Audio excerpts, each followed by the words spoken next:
bisa juga kan Pator dipakai juga minyak krisma itu kan kalau pembaptisan anak-anak yang bukan emergensi ini maksudnya Ya, ya. kalau pembaptisan itu bukan namanya pembaptisan. Itu namanya pengurapan. Minyak urapan. Oh, minyak urapan. Oke. Ya, diurap Oke. dengan Paham, Pak. pertama diurap dengan minyak katekumen. Ya. Yang kedua diurap dengan minyak krisma. Oh, Karena pembaptisan juga menerima Roh Kudus, tetapi bukan krisma yang nanti umur dewasa. ya. Santum Krisma itu SC. Makanya ada di gereja itu SC, OC, OI. Nah itu yang dipakai imam. Itulah dia, 3 minyak itu. Sedangkan yang dipakai uskup Untuk uskup juga imam. krisma. Kalau dia pakai waktu krisma ya dia pakai minyak krisma untuk kita. Minyak Krisma, Santum Tapi Krisma. kalau dia pergi kunjung orang sakit ya dia pakai Iya. juga Minyak orang sakit OI. punya. OI. Minyak orang sakit, OI. Infirmorum. Oh iya. Kalau dia baptis ya dia pakai 2 minyak. Ya. Mengurapnya dengan minyak katekumen dengan minyak krisma. Krisma. Oke. Kalau dia pembaptisan dewasa, Pator, sekaligus dia menerima 2 atau 3 itu sekaligus ya. Kalau dia bukan Karena dia krisma ya sakit. dia tetap minyak ya dia tetap pakai yang sama. Semua pembaptisan Katolik Tidak. pakai minyak yang sama. Pengurapan dalam Maksudnya dia pembaptisan. menerima krisma sekaligus juga. Hari yang sama dia baptis yang krisma atau tidak? Yang saya lihat kalau tidak salah di paroki sekaligus 3-3. Ya untuk katekumen ya mungkin untuk pembaptisan Ya. komuni pertama dengan krisma. Berarti dia panjang sekali ini, kesian juga uskup. Kalau ada 500 orang, capek ke uskup. Dia baptis dulu 500 orang, baru setelah itu dia beri sakramen krisma. Beda, engkau bisa mengerti. Engkau tidak kasihan dengan uskup kah? Kalau 500 dibaptis, setelah itu 500 juga sakramen krisma. Biasanya untuk itu saya bisa lihat selalu pembaptisan berbeda dengan hari krisma. Tidak tahu pengalaman kalian di sana, Kamen, Efrater, teman-teman. Ada di sini sekaligus karena biasanya Pator ada juga yang diberikan delegasi kepada pastor tertentu ya. Ya, bisa. Imam juga bisa mendapat delegasi. Macam COVID, waktu COVID itu uskup memberikan delegasi kepada pastor-pastor proki di satu keuskupan untuk beri sakramen krisma. Dan tidak harus fikep atau bagaimana itu fikjen, Pator? Harus dapat otorisasi uskup. Otoritas uskup. Mau dia bikaris ke apa ke harus dapat otorisasi uskup. Oke.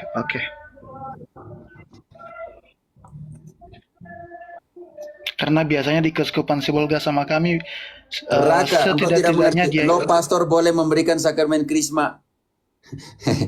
Tidak mengerti. Harus dapat otorisasi uskup. Contoh waktu masa pandemi. Uskup tidak bisa pergi ke proki-proki, maka pastor proki diberi otorisasi surat penugasan oleh uskup untuk memberikan sakramen krisma. Yaitu dokumennya, ada dokumennya. Dia nggak sembarang memberi. Ini Raka tolong didengarkan baik-baik ya. Romo tadi sudah beritahu ada izin otoritas, izin, ada izinnya.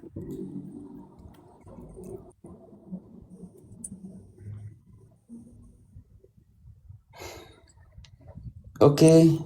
Ada yang tadi mau naik di bawah, Fernando tadi, tolong naikkan dulu.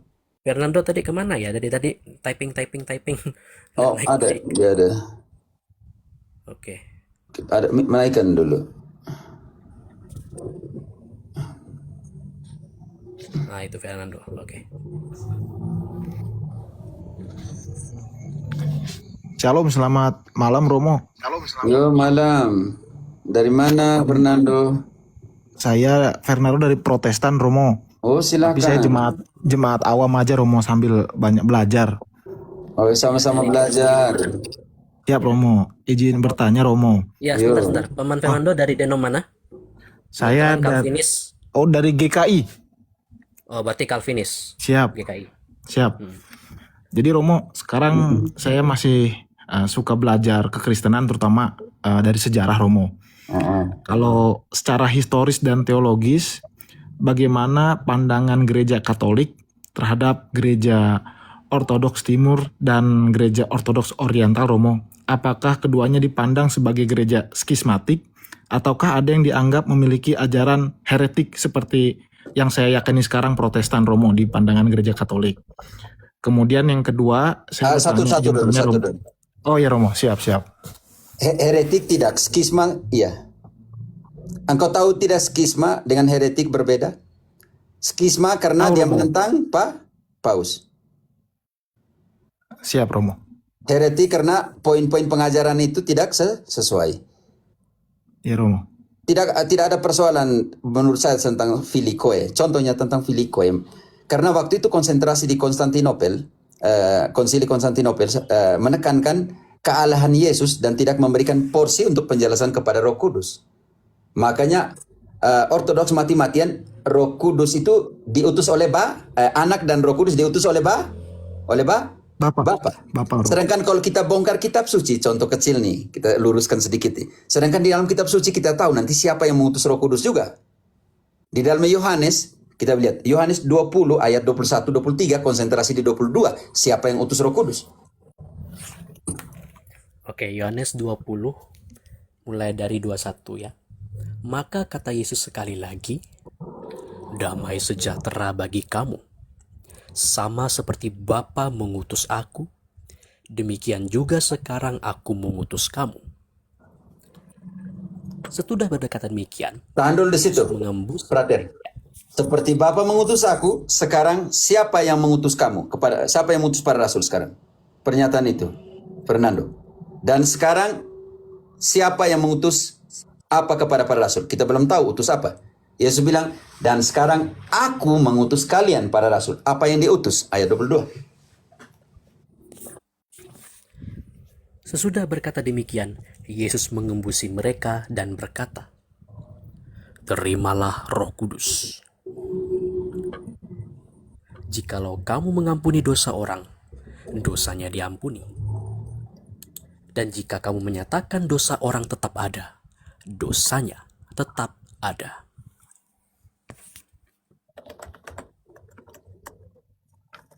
Siapa yang utus Roh Kudus di situ? Tuhan Yesus, Romo. Berarti Ortodoks mati-matian dalam konsili Konstantinopel, dulu satu gereja ya semuanya. Karena konsentrasi waktu itu untuk menjelaskan, melawan Arianisme dan semuanya itu, untuk menekankan Yesus sebagai Tuhan. Jadi porsi penjelasan terhadap Roh Kudus tidak diberikan kekuatan di situ. Tapi setelah itu nanti ada penjelasan dalam pengertian itu. Dan Injil tadi yang mengatakan secara jelas siapa yang mengutus Roh Kudus, siapa juga yang mengutus Roh Kudus di situ. Hanya Bapa atau Anak juga yang mengutus Roh Kudus di situ? Anak juga, Romo. Anak juga. Jadi persoalan Filikoe selesai. Hanya Ortodoks menekankan di konsili mana, Katolik menekankan di mana. Oke, tidak ada masalah dalam skisma ini. Yang persoalan skisma dalam pengertian doktrin ini, yang pengertian yang menjadi perbedaan di situ adalah terima paus atau tidak, tidak. Romo. Siap. Ini jadi persoalan besar. Engkau tahu ada sebuah konsili untuk menyelesaikan persoalan skisma? Engkau tahu ada satu konsili? Setahu saya ada di Italia, Romo. Koreksi saya kalau salah, Romo. Ya, di Italia. Namanya konsili apa di situ? Frater bantu dulu. Florence. Konsili di Florencia, Italia. Semua patriarkat mayoritas sudah ambil setuju. Keputusan untuk setuju kembali kepada keluar dari skisma, perpecahan skisma karena tidak terima paus, dan kembali kepada gereja yang satu dalam sistem struktur kepemimpinan. Karena di Chalcedon sendiri mengatakan bahwa uskup Roma adalah pemimpin gereja universal.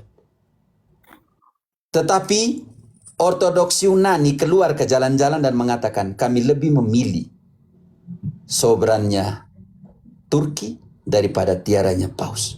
Dengan sendiri ketika Ottoman masuk dalam sistem kekuasaan di Eropa Timur dan semuanya itu, maka hancurlah proses penyatuan kembali. Siap.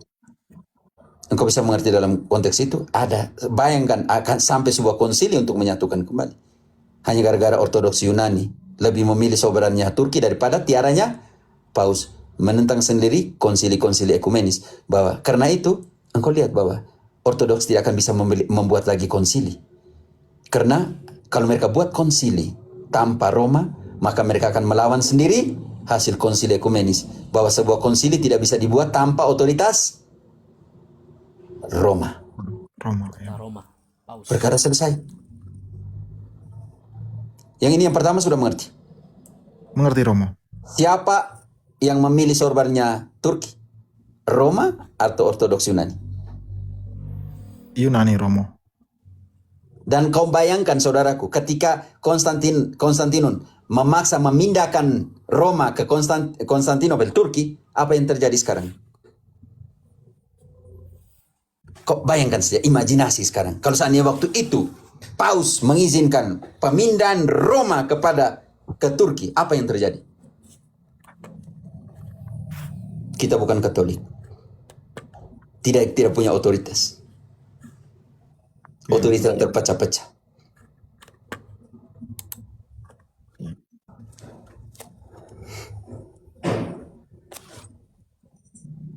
Dan ada satu pertempuran ketika Roma Katolik mempertahankan melawan imperiumnya. Siapa waktu itu, frater? Protestan pangku tangan. Kerjasama lagi dengan mereka. Pertempuran apa yang kita namakan? Lepanto. Levanto. Sedihnya itu kan.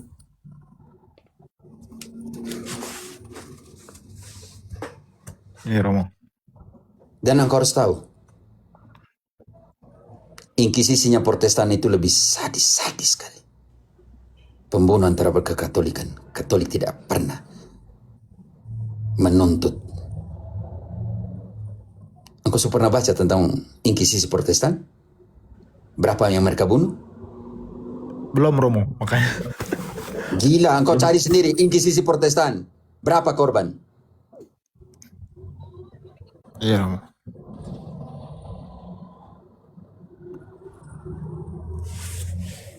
Teman-teman Protestan di sini, kalian yang tidak tahu sejarah itu. Inkisisi Protestan itu sadis. Pembunuhan. Sekarang kalian menentang kekatolikan, di mana inkisisi Katolik, inkisisi Spanyol itu dilarang keras oleh Paus.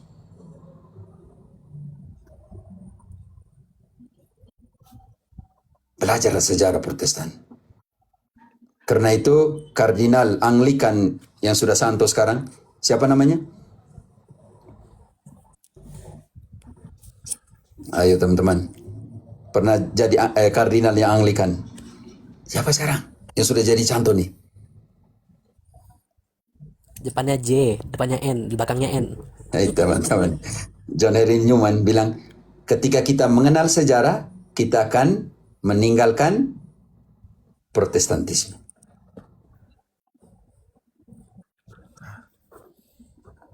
Dan engkau masuk melalui sejarah, dan saya masuk melalui sejarah.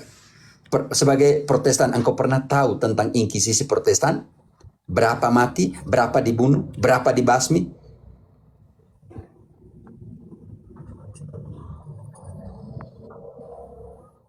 Kalian hanya diajarkan inkisisi Katolik, perang salib, dan semua. Perang salib. Kalian kenapa pergi kunjung tanah suci? Kalau tidak, waktu itu tidak dipertahankan dengan darah seperti itu, hancur semua situs-situs.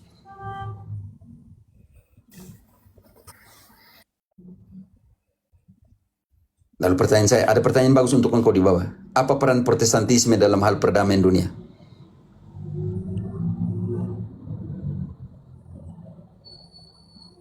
Karena engkau masuk lagi sejarah, saya masuk melalui sejarah juga. Engkau bisa bayangkan tanpa perang salib sekarang, situs-situs di tanah suci yang Yesus pernah injak ada. Jadi apa? Engkau bisa bayangkan tanah yang pernah dibangun bait suci sekarang didirikan apa? Bayangkan waktu itu tidak ada perang salib.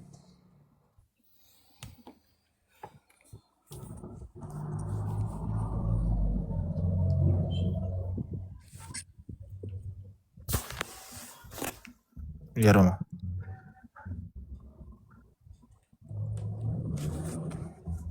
Dan kau pakai kitab suci, Fernando?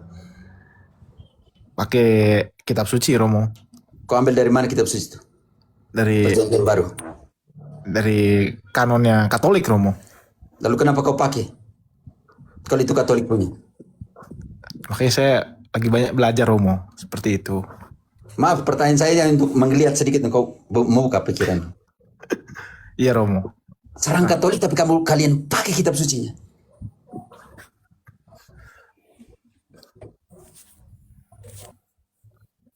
Oh, menjalankan Katolik, kamu baca ayat yang dibagi, bab yang dibagi oleh Kardinal Stephen Lanton 1227 sebelum meninggal. Robert Estenes setelah dibagi dulu oleh Santos Pagninno, yaitu biarawan Katolik. Ada Alkitab namanya Alkitab Pagnino Romo, ada. Ya, dia yang membagi dalam ayat. Tapi menurut standar bab yang dibagikan oleh Kardinal Stephen Lanton.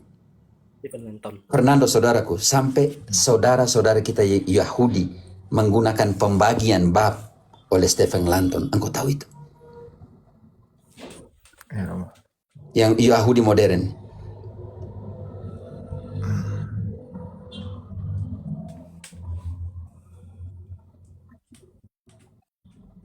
Pertanyaan saya, Yesus bilang di dalam Yohanes 17 ayat 21, semoga mereka semua satu. Sama seperti engkau di dalam saya dan aku di dalam engkau dan mereka di dalam kita. Supaya dunia percaya bahwa engkau lah yang mengutus aku. Pertanyaan saya, di dunia ini ada 60.000 denominasi. Siapa dari denominasi dari 60.000 itu atau 400 yang di Indonesia yang menggalangkan doa perdamaian ekumenisme? Siapa? Di denominasi mana yang ada dokumen tentang ekumenisme? Di mana? Yang berjuang supaya semua kembali menjadi satu. Di mana? Karena doanya Yesus, semoga semua mereka menjadi satu. Di dalam Yohanes 10 ayat 16, ada juga domba-domba di luar kandangku yang harus kuwartakan supaya mereka mendengarkan suaraku dan masuk menjadi satu kawanan dengan satu gembala. Gereja mana yang masih dan terus dan akan selalu berjuang supaya mereka semua, kita semua menjadi satu? Di mana? Salah satu dari denominasi di Indonesia dari 400 itu yang berjuang supaya semua kita menjadi satu. Di mana?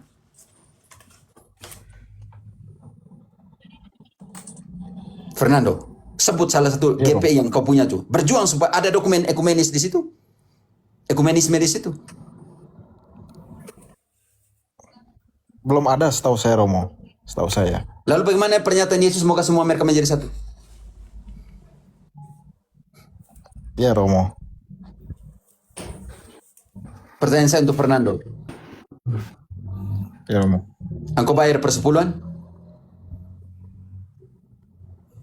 Engkau bayar janji Gue iman? Romo kalau Engkau bayar, tidak, saya ibadah, Romo. mau sekarang mau kita lihat nih. Engkau bayar janji iman? Engkau bayar buah sulung? Kau tunjukkan ayatnya di mana? Kalau itu ajaran Yesus, kau tunjukkan ajaran itu di mana? Di mana Yesus bilang kalian harus serahkan buah sulungmu? Di mana Yesus bilang kalian harus membayar janji imanmu? Di mana? Tidak ada Romo. Kalau kenapa kau masih ada di sana? Kalau tidak ada. Nah itu Romo yang mau saya tanyakan setelah itu Romo. Sekarang pertanyaan keduamu, itu yang penting. Karena ini pengantar supaya kau pertanyaan keduamu nih. Nah, maaf Saya Romo. tidak marah ya. Ini Aman penekanan. Romo. Ini penekanan. Jadi karena saya juga ada kursus nama kursus predikador, kursus ini pewarta. Jadi ada di mana ada 80% pembukaan, 80% penutup, hanya 20% isi. Jadi penekanan di mana 55% di gestikulasi tubuh dan semuanya, hanya 10% di pesan. Oke, tidak teman-teman, ini nanti mungkin besok lusa kita bisa buat kursus tentang lektor atau prokomulador dalam pengertian public speaking. Oke. Lanjut Fernando. Ya Romo. Sebelum pertanyaan kedua ini saya lanjut Romo. Saya tadi ada sedikit pertanyaan. Nah yang saya ketahui kan di dunia ini paus ini kan ada di Vatikan dan koreksi kalau saya salah ada juga di Mesir. Nah di pandangan gereja Katolik apakah paus di Mesir itu diakui Romo seperti itu? Nah Oke, Kemudian saya yang jawab. pertanyaan Tidak ada kedua, paus Romo. selain di Roma. Siap, baik Romo. Yang lain mungkin tandingan atau tidak. Jangan sampai engkau keliru dengan patriarkat. Ya Romo. Paus hanya satu. Paus gereja Koptik, setahu saya pernah lihat, pernah baca sekilas Romo. Cuman makanya saya izin bertanya. Engkau tahu Koptik kapan masuk kembali bergabung dengan Katolik? Tahun berapa? Belum tahu Engkau Romo. harus baca sejarah semua. Oke. Paus Berpisah hanya di satu. Konsili Chalcedon. Siap. Ya, Fernando, kenapa paus hanya satu? Karena hanya satu saja yang diberikan kunci. Bantu dulu, Frater. 16 ayat 19. Matius. Ya. Matius 16 ayat 19. Ini dibasangin, sorry. Kepadamu akan kuberikan kunci kerajaan sorga. Apa yang kau ikat di dunia ini akan terikat di sorga. Dan apa yang kau lepaskan di dunia ini akan terlepas di surga. Fernando, engkau tahu bahwa yang menerima kunci akan dipanggil Bapa atau tidak? Di dalam kitab suci. Tahu Rasul Petrus kan Romo? Paus Ya, engkau pertama tahu itu. bahwa yang menerima kunci akan dipanggil Bapa, engkau tahu ayatnya di mana? Atau belum? Belum tahu Romo. Belum Oke, Yesaya 22 ayat ini yang saya maksudkan. Yesaya 22 ayat 20-22. Kita lihat di situ yang menerima kuasa yang disimbolkan dengan kunci akan dipanggil Bapa. Karena itu paus artinya Bapa. Paus, Papa artinya Bapa. tahu. Ya Romo. Berapa Bapa yang menerima kunci di dalam Injil? Hanya satu, Petrus. Oke. Maksudnya seperti itu. Sekarang kita ke Yesaya 22. Baik. Yesaya 22 ayat 20. Maka pada waktu itu aku akan memanggil hambaku Eliakim bin Hilkia. Aku akan mengenakan jubahmu kepadanya, dan ikat pinggangmu akan kuikatkan kepadanya, dan kekuasaanmu akan kuberikan ke tangannya. Maka ia akan menjadi bapa Tahan bagi dulu. penduduk Yerusalem. Tahan dulu. Yang menerima jubah, ikat pinggang, dan kuasa akan dipanggil siapa? Fernando? Bapa. Bapa. Oke. Sekarang simbol dari kuasa dan yang menerima kuasa itu dipanggil Bapa, menerima apa? Lanjut. Maka ia akan menjadi bapa bagi penduduk Yerusalem dan bagi kaum Yehuda. Aku akan menaruh kunci rumah Daud ke atas bahunya. Apabila ia membuka, tidak ada yang dapat menutup. Apabila ada yang menutup, tidak ada yang dapat membuka. Matius 16:19. Yang sama pernyataan atau tidak dengan ayat 22 tadi. Kepadamu akan kuberikan kunci kerajaan surga. Apa yang kau ikat di dunia ini akan terikat di surga, dan apa yang kau lepaskan di dunia ini akan terlepas di surga. Fernando, sekarang kau tahu kenapa dipanggil Bapa? Paus? Tahu Romo. Tahu. Karena dia menerima Kunci. dan kunci itu adalah Kuasa Romo. Karena itu di dalam Kisah 15 ayat 7, Petrus bilang apa? Sejak semula Allah sendiri yang pilih saya di antara kalian. Kisah Rasul 15 ayat 7. Sesudah beberapa waktu lamanya berlangsung pertukaran pikiran mengenai persoalan itu, Petrus berdiri lalu berkata kepada mereka, "Hai saudara-saudara, kamu tahu bahwa telah sejak semula Allah memilih aku dari antara kamu." Tahan dulu, cukup. Kalian tahu bahwa sejak semula Allah pilih saya dari antara kalian. Untuk apa? Lanjut. Supaya dengan perantaraan mulutku, bangsa-bangsa lain mendengar berita Injil dan menjadi percaya. Fernando, pilih dia sejak semula jadi apa? Yang pertama, kuasa menjala manusia. Lukas 5 ayat 10. Dan engkau akan heran di sini. Kalau semua pendeta bilang kami dipercayakan untuk menjala manusia, hati-hati. Di situ di hadapan dua rasul yang lain, Yesus hanya omong kepada Petrus. Demikian juga Yakobus dan Yohanes, anak-anak Zebedeus yang menjadi teman Simon. Lalu Yesus berkata kepada Simon, "Jangan takut. Mulai dari sekarang, engkau akan menjala manusia." Fernando, di situ ada rasul siapa? Yakobus dan Yohanes Yohanes. Romo. Lalu kenapa dia bilang hanya kepada Petrus, engkau akan menjadi penjala? Kenapa tidak bilang kalian akan menjadi penjala?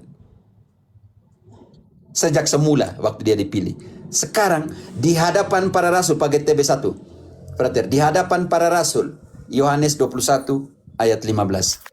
Di hadapan di antara para rasul, siapa yang dipilih untuk jadi gembala? Sorry, Pak, ada kembang api. Pernahkah engkau membaca itu? Ya. TB1 langsung saja. Ya, baik, Pater. Sorry, ada kumbang api, Pater. Oh, tidak apa, santai. Ya. Yohanes 21 ayat 15. Sesudah sarapan, Yesus berkata kepada Simon Petrus, "Simon anak Yohanes, apakah engkau mengasihi aku lebih daripada mereka ini?" Tahan. Jawab ya. Fernando, di hadapan para rasul yang Yang lain Romo. Simon, Petrus, apakah engkau mengasihi saya lebih dari yang lain ini? Apa kata Petrus? Jawab Petrus kepadanya, "Benar Tuhan, engkau tahu bahwa aku mengasihi engkau." Apa kata Yesus? Yesus kepadanya, "Gembalakanlah domba-dombaku." Dari antara 11 rasul, karena waktu itu tidak ada siapa? Tidak ada Yudas, sudah mati tuh. Di antara para rasul, siapa yang dipilih untuk jadi gembala kawanan Yesus punya? Peter Romo. Siapa? Petrus. Petrus ya Romo. Engkau tahu di dalam kitab suci, satu-satunya rasul yang didoakan sendiri oleh Yesus, engkau tahu siapa itu? Dan tugasnya untuk meneguhkan rasul yang lain, engkau tahu itu siapa? Sekarang kau Pernah baca? Mau buktikan siapa yang didoakan oleh Yesus secara khusus dan tugasnya untuk meneguhkan saudara-saudaranya? Petrus Romo. Lukas 22 ayat 32. "Simon, Simon, lihat, iblis telah menuntut untuk menampi kamu seperti gandum. Tetapi aku telah berdoa untuk engkau, supaya imanmu jangan gugur. Dan engkau, jikalau engkau sudah insaf, kuatkanlah saudara-saudaramu."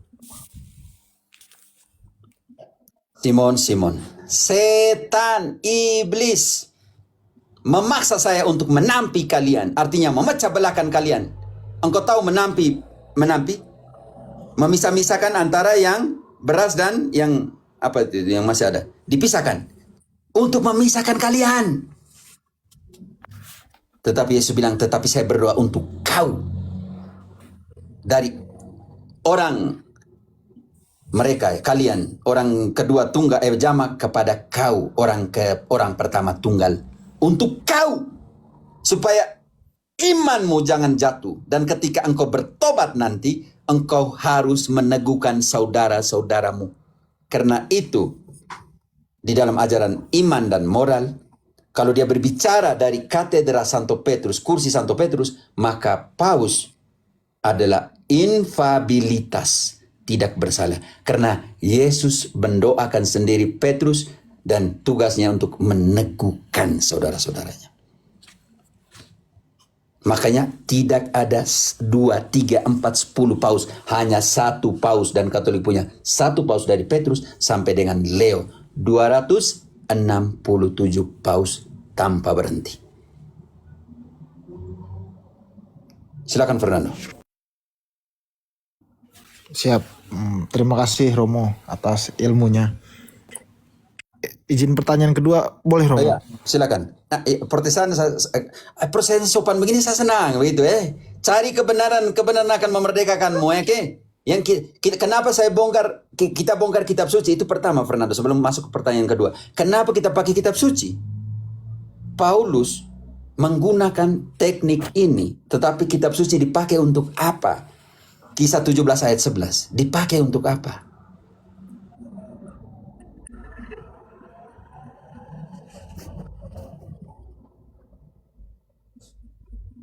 Halo, halo. Valentinus, bantu dulu.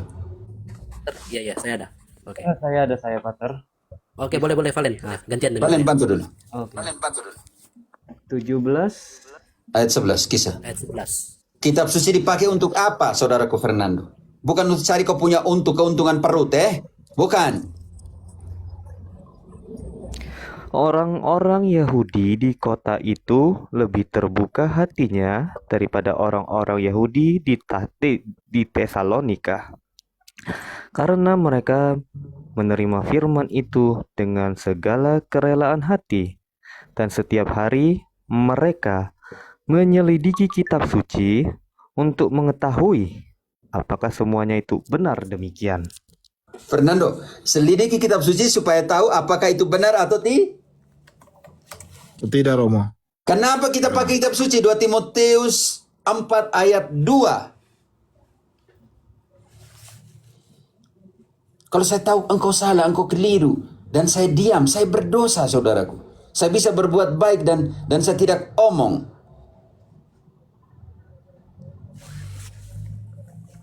Lanjut Valen, lanjut. Gantian. Ini pengantar ke pertanyaan kedua, Santis. Sebentar lagi dipanggil mama Oh ya sudah, oke. 2 Timotius berapa Romo? 4 ayat. 4 ayat 2. Kenapa kita harus pakai kitab suci? Beritakanlah firman, siap sedialah baik atau tidak baik waktunya. Nyatakanlah apa yang salah, tegurlah dan nasihatilah dengan segala kesabaran dan pengajaran. Firman digunakan Akan untuk datang itu. waktunya. Ya. Sudah, karena firman itu digunakan untuk itu. Kenapa Fernando? Ayat 3 dan 4. Orang pergi cari dia punya guru-guru untuk puaskan telinga. Lanjut 3 dan 4. Karena akan datang orang tidak dapat lagi menerima ajaran sehat, tetapi mereka akan mengumpulkan guru-guru menurut kehendaknya untuk memuaskan telinganya. Mereka akan memalingkan telinganya dari kebenaran dan membukanya bagi dongeng. Karena itu, sebagai Protestan, kembali kepada kitab suci, Bible. Kalau kalian punya slogan, back to Bible, tetapi kembali kepada yang sesuai. Jangan yang dipelantir. Oke, pertanyaan keduamu. Sebelum ke Kel. Kel, engkau tadi minta mau naik Kel. Engkau dari mana? Saya dari Protestan Romo, mau bertanya sedikit ini. Oke, engkau selesaikan pertanyaan keduanya Fernando. Setelah ke engkau saudaraku. Baik, Romo. Ini pertanyaan Romo. kedua saya, Romo. Oke. Saya juga bertanya, Romo, secara lebih reflektif. Apakah agama yang saya yakini saat ini, Protestan, pada dasarnya ditentukan oleh faktor keturunan, Romo? Contoh, saya ini kan orang dari Minahasa. Saya begitu lahir Protestan. Saya punya opa oma lahir Protestan, meninggal Protestan. Jika demikian, bagaimana gereja Katolik memahami hal tersebut dalam terang kehendak Allah? Seperti itu, Romo. Terima kasih. Mungkin nanti saya bakal banyak nanya lagi, Romo, tapi ke orang lain dulu habis ini. Terima kasih, Romo. Salve, shalom. Oke, Fernando, kita pakai pengalamannya Santo Paulus. Paulus tuh orang apa, Fernando? Agama apa? Sebelumnya yang melawan Tuhan Yesus kan, Romo, Saulus. Dia agama apa? Kalau begitu. Kita buktikan. Galatia 1 mulai ayat 13. Galatia 1 ayat 13. Sebab kamu telah mendengar tentang hidupku dahulu dalam agama Yahudi. Tanpa batas Tahan dulu. batas Fernando, tahan dulu Valentinus. Agama apa? Yahudi, Romo. Nanti dia buat apa di dalam keyahudian? Dan bagaimana dia keluar dari keyahudian? Dia butuh pertimbangan orang atau tidak? Lanjut. Di dalam agama Yahudi pun Aku jauh lebih maju dari banyak teman yang sebaya dengan aku di antara bangsaku. Sebagai orang yang sangat rajin memelihara adat istiadat nenek moyangku. Tahan dulu. Namun, Engkau tadi bilang, mati Protestan, keturunan Protestan. Paulus yang sama, sangat keras, menjaga dan menghidupi adat istiadat nenek moyangnya. Tetapi dia akan berjuang tetap di dalam nenek moyangnya atau tidak? Lanjut. namun pada waktu Allah yang telah memilih aku sejak dalam kandungan ibuku dan memanggil aku oleh anugerahnya, berkenan menyatakan anaknya di dalam aku, supaya aku memberitakan dia di antara bangsa-bangsa bukan Yahudi. Sesaat pun aku tidak minta pertimbangan kepada manusia. Selesai perkara. Kalau mau tanya saya, ambil pengalamannya Paulus. Tidak perlu lagi meminta pertimbangan manusia. Kalau dia yang pilih saya sejak lahir dan dia mau saya di sini, maka dia tinggalkan Yudaisme dan dia masuk jadi Kristen yang sejati. Kalau itu pertanyaanmu kepada kenapa? Karena 1 Timotius 2 ayat 4, Tuhan mau semua orang selamat dan ada kondisinya.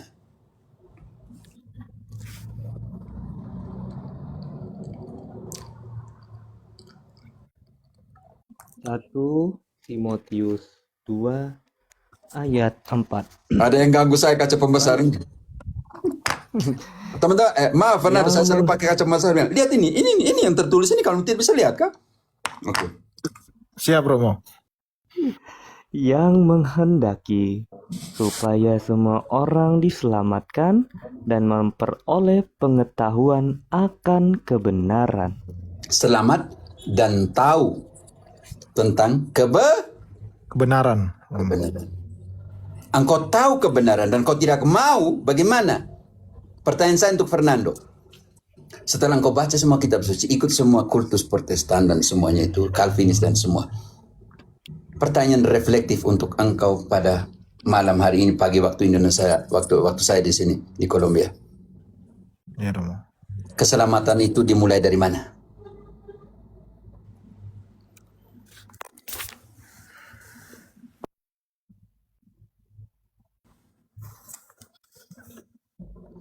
Fernando, keselamatan itu mulai dari mana? Yang kau terima turun-temurun atau apa? Bukan, Romo. Bukan turun-menurun, Romo. Dari mana? Kalau dalam Protestantisme, di dalam iman tumbuh dari pendengaran, oke, dan semuanya. Itu, pendengaran oleh pewartaan firman, dan semuanya. Tapi saya mau tanya engkau. Protestan mengajarkan keselamatan, sola fide, sola gratia. Oke. Hanya karena rahmat, hanya karena kasih karunia, hanya karena iman. Betul. Iman itu, tapi ingat, iman itu tumbuh dari Roma 10 ayat 17 dulu. Roma 10 ayat 17. Sebentar, ini malah ke 16. Sebentar. Oke, 17. Jadi, iman timbul dari pendengaran, dan pendengaran oleh firman Kristus. Sekarang supaya firman sampai kepada engkau dan menumbuhkan iman itu, dia harus Diwartakan, Romo. dia harus Diajar, diajarkan. Turun ke ayat 13. Mulai. Sebab siapa saja yang berseru kepada nama Tuhan akan diselamatkan. Namun, bagaimana orang dapat berseru kepada Dia yang belum mereka percayai? Bagaimana orang dapat percaya kepada Dia yang belum pernah mereka dengar? Bagaimana orang dapat mendengar tentang Dia jika tidak ada yang memberitakannya? Tahan di sini. Kata kunci akan muncul di sini. Bagaimana selanjutnya? Bagaimana orang dapat memberitakannya jika tidak diutus? Fernando, siapa yang mengutus para pendeta? Bagaimana mewartakannya kalau tidak ada yang mengutus? Siapa yang mengutus pendeta-pendeta Protestan? Kalau gereja Katolik sangat jelas apostolik dan Yesus mengutus para rasul. Dan para rasul bilang begini.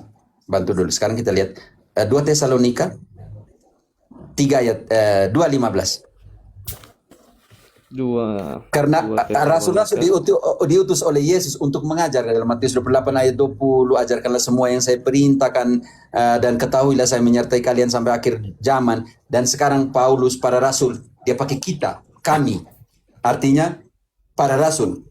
Dia mengajarkan kepada gereja, dan gereja meneruskannya itu, dan harus berpegang teguh kepada ajaran yang diajarkan oleh para rasul. Karena para rasul menerima dari Yesus. Karena itu di dalam 2 Tesalonika 2 ayat 15, Paulus bilang apa? Sebab itu saudara-saudara, berdirilah teguh dan berpeganglah pada ajaran-ajaran yang kamu terima dari kami, baik melalui lisan maupun Fernando. Ajaran-ajaran yang diterima dari kami, dari para rasul. Pendeta mana yang terima dari para rasul kalau tidak ada suksesi apostolik ajarannya?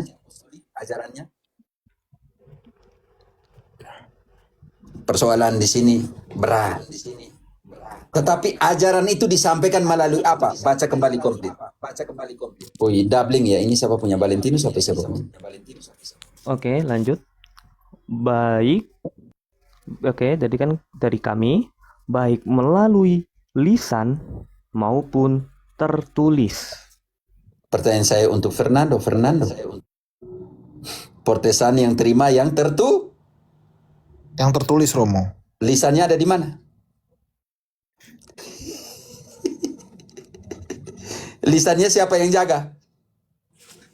Betul, Romo. Seharusnya dari para rasul, Romo, lisan itu. Disampaikan kepada siapa? Pada para murid-muridnya, Romo. Murid-muridnya disampaikan kepada siapa? Terus ke turunan-turunannya, Romo. Makanya ada selalu estafet. Di dalam suksesi apostolik, uskup ke uskup yang lain, uskup ke imam, itu dalamnya penyaluran juga seluruh ajaran lisan dan tertulis. Karena itu ajaran-ajaran ini punya muatan keselamatan. Karena yang diajarkan langsung dari Yesus kepada para rasul dan dilanjutkan oleh gereja dan semuanya. Karena itu keselamatan dimulai dari keselamatan doktrinal. Keselamatan dimulai dari apa yang diajarkan kepadamu. 1 Timotius 4 ayat 16. Awasilah dirimu. 1 Timotius 4 ayat 16. Surat kepada Timotius 4 ayat 16. Awasilah dirimu sendiri dan ajaranmu. Bertekunlah dalam semuanya itu. Karena dengan berbuat demikian, engkau akan menyelamatkan dirimu dan semua orang yang mendengar engkau. Fernando. Calvinis mengajarkan double predestinasi, selamat, dan sampai sana selamat, walaupun engkau pembunuh, pemerkosa, dan semuanya. Yang itu tidak diajarkan oleh kitab suci. Iya, betul, Romo. Saya tahu itu ajaran udah ada ininya lah, udah ada jalannya masing-masing orang-orang. Ibarat seperti itu, udah ada takdirnya. Sedangkan kita harus kerjakan keselamatan, harus berusaha. Turun ke ayat 10-nya, Valentinus. Kita harus berusaha dan berjuang atau tidak? Di ayat 10, itulah sebabnya kita berjerih payah dan berjuang, karena kita menaruh pengharapan kita kepada Allah yang hidup, Juru Selamat semua manusia, terutama mereka yang percaya. Mereka yang percaya harus berjuang lebih atau tidak di sini? Berusaha lebih, menaruh pengharapan kita kepada Kristus penyelamat manusia. Kita berjuang lebih atau tidak? Maka di situ Paulus dalam Filipi 2:12 12:13. Karena itu, saudara-saudaraku yang terkasih, sebagaimana kamu senantiasa taat, bukan saja seperti waktu aku masih hadir, tetapi terlebih lagi sekarang waktu aku tidak hadir. Tetaplah kerjakan keselamatanmu dengan takut dan gentar. Tetap kerjakanlah keselamatanmu, Fernando. Jangan engkau bilang Nobel Presiden sudah ditetapkan untuk selamat. Engkau mau tahu siapa yang tidak menjadi bagian dalam kerajaan Allah? Galatia 5:19-21. Yang melakukan itu tidak mendapat bagian dalam kerajaan Allah. Sedangkan Calvinis menekan kalian sudah ditentukan jadi selamat. Menantang semua Yesus dan para rasul yang mengajarkan. Galatia 95 ayat 19. Perbuatan daging telah nyata, yaitu percabulan, kecemaran, hawa nafsu, penyembahan berhala, sihir, perseteruan, perselisihan, iri hati, kemarahan, kepentingan diri sendiri, percekcokan, perpecahan, kedengkian, mabuk-mabukan, pesta pora, dan sebagainya. Terhadap semuanya itu kuperingatkan kamu, seperti yang telah kulakukan dahulu, bahwa siapa saja yang melakukan hal-hal demikian tidak akan mendapatkan bagian dalam kerajaan Allah. Calvinis mengajak kamu sudah berjatuh, kamu tidak bisa lagi kerjakan keselamatan. Tuhan yang menentukan kamu sudah selamat. Makanya ini Luther bilang begini, pecca fortiter crede fortium. Berdosalah sepuas tenagamu, percayalah sekuat tenagamu, dosamu sudah selesai. Dan dia pernah dalam satu table talk dia bilang begini, berbuatlah cabul 1000 kali dalam sehari, hanya dengan percaya kalian sudah diselamatkan. Gila pernyataan seperti itu. Itu yang kamu percaya, Fernando? Kamu percaya bahwa dia tukang bunuh, dia tukang perkosa, dia tukang mabuk, dia tukang kasih pecah, di sana dia selamat? Sedangkan yang tadi ada 15 item tentang perbuatan daging yang tidak mendapat bagian dalam kerajaan Allah kalau tidak bertobat.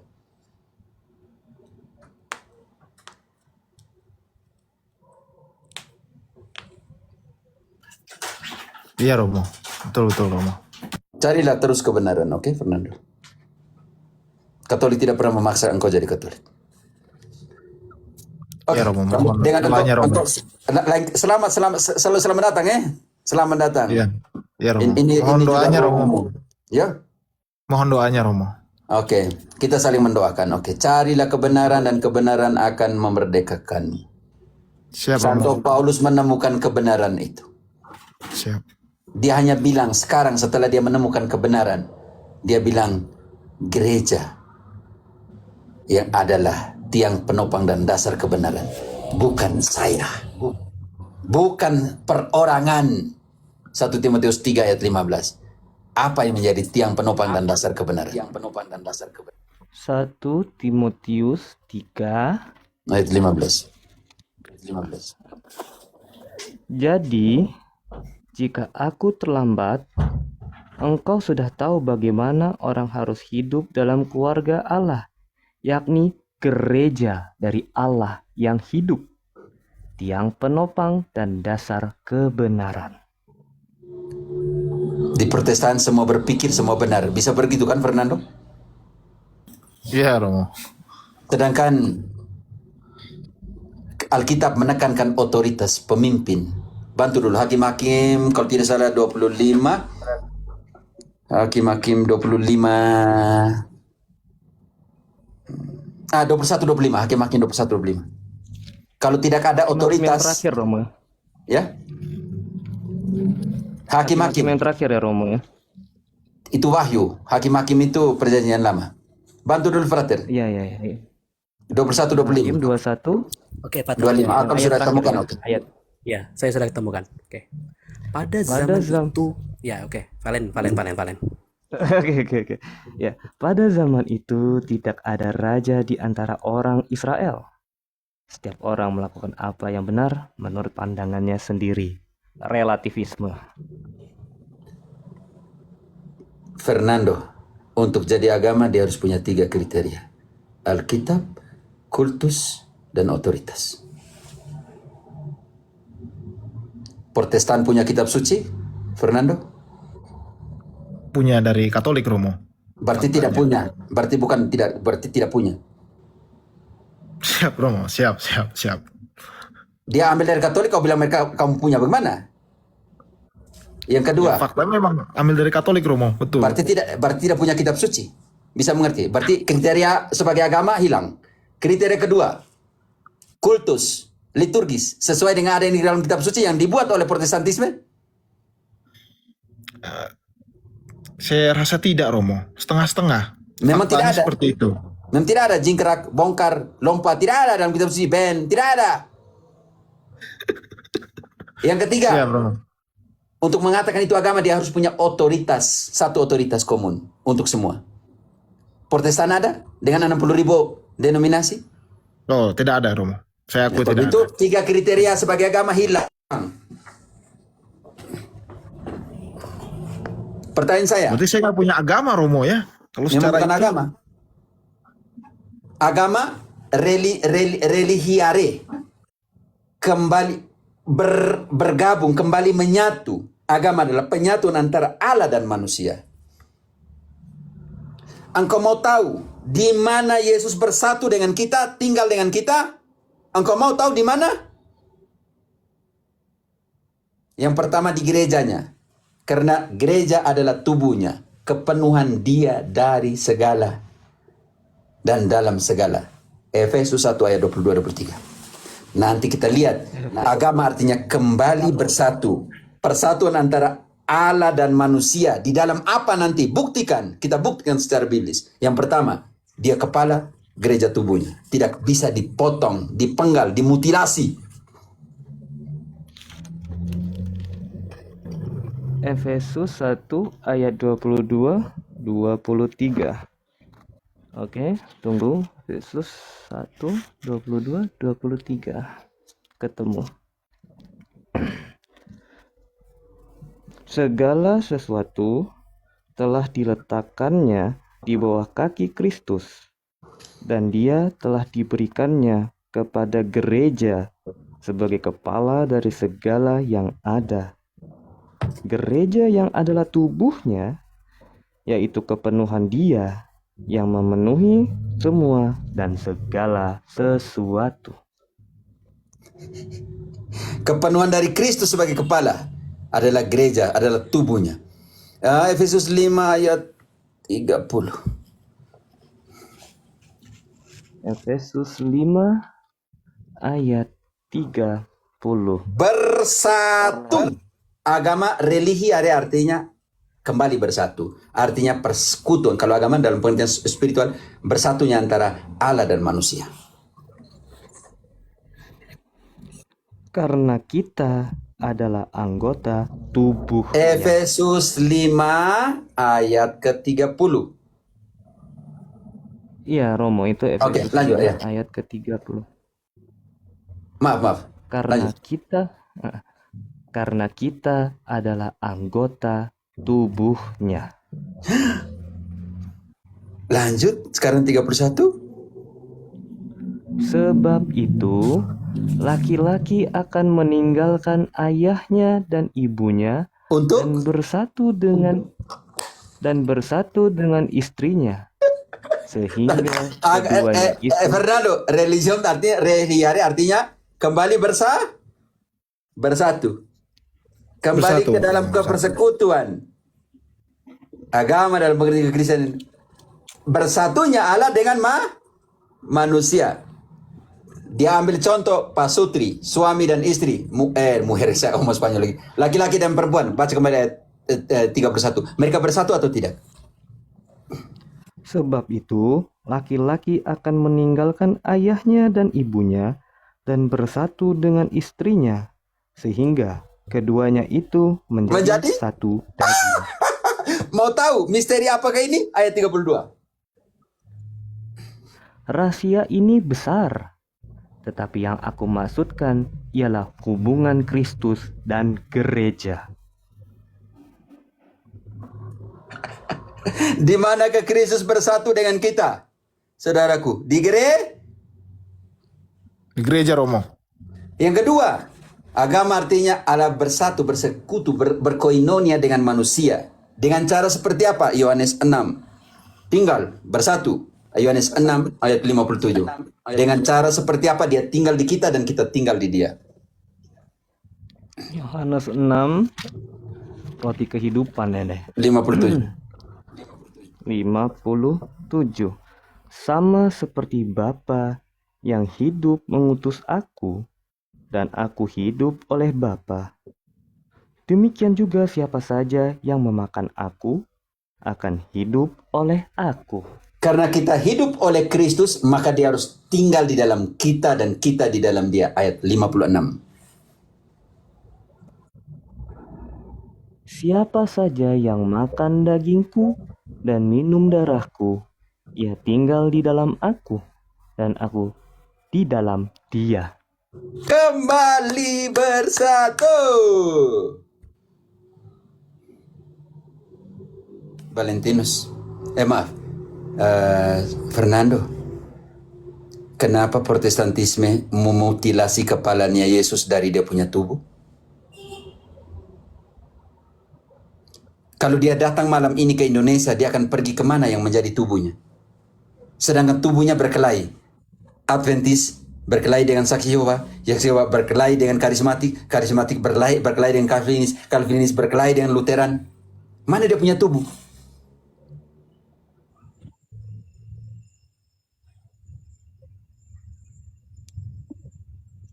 Ingat, carilah kebenaran, kebenaran akan memerdekakanmu. Oke. Begitu Fernando? Yap, terima kasih Romo. Mohon doanya Romo. Nanti kalau saya sering nanya, jangan pernah bosan Romo. Itu Tidak aja. akan pernah bosan, tidak akan pernah. Ini ada 1.200 layar yang lagi nonton ini. Dan saya yakin mayoritas teman-teman Protestan yang belum masuk ke room untuk apa? Selesai. Teman-teman, saya tidak pernah berkelahi dengan Protestan yang seperti ini.